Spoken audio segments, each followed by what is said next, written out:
Hey guys, in this video we're going to take a look at how you can enable disable S Pen vibrations on the Samsung Galaxy S22 Ultra.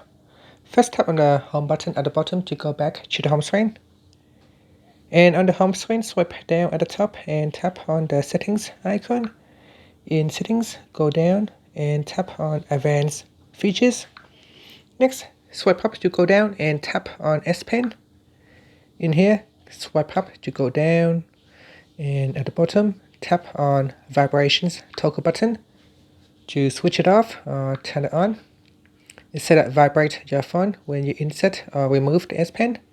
So if you turn this on when you remove your phone, it should vibrate gently, and if you insert, it will also vibrate gently to let you know that you have inserted the pen.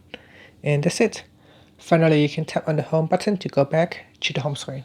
Thank you for watching this video. Please subscribe to my channel for more videos.